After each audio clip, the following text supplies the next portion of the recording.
The Opel Corsa has a special place in South Africans' hearts. Some of us learned to drive in them, others had it as a first car. For the rest of us, we all got some memories surrounding the Opel Corsa. It's always been a cheap and economical way to get from point A to point B, a fun and exciting way to get you about town.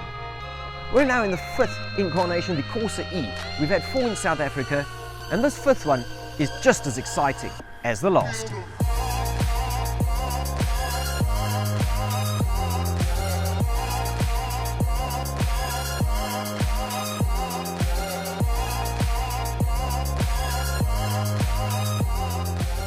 Now, Opel says that the new Germans are just as innovative and as good at their engineering as the old lot, but that the new lot are more in tune with what modern customers want from a vehicle.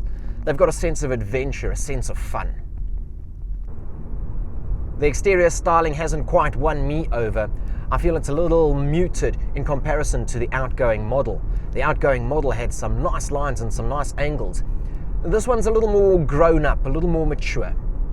Up front you've got the bar grille with a big Opel badge in it, and then you've got those angled headlights, those wing-shaped headlights on either end of that.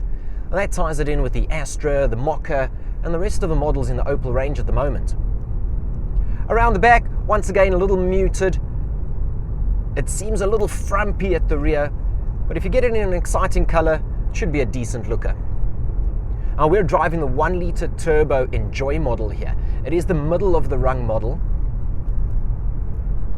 And it means that you're going to be without a couple of the creature comforts like a leather-bound steering wheel, exciting dash trim, and of course leather seats.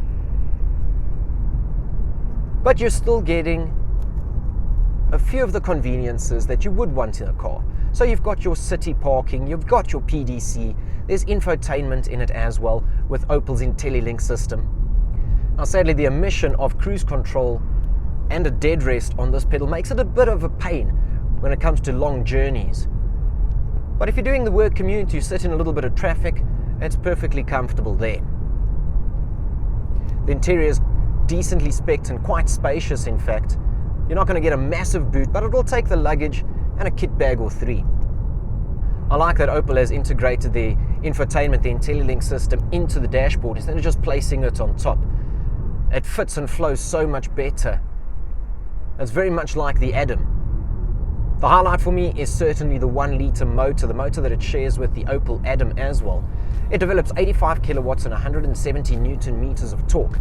And trust me, that is ample. This little motor gets up and goes. It sounds great too. There's decent throttle response, and combined with a 6-speed manual gearbox, it's an exciting drive. It really is nippy. It's fantastic. For a middle-of-the-range Opel Corsa, it's a brilliant, brilliant motor. It's frugal too. You're going to get about 6.2 or 6.1 on the open road. It's going to creep a little closer to 7 when you hit a little bit of traffic, some stop-start.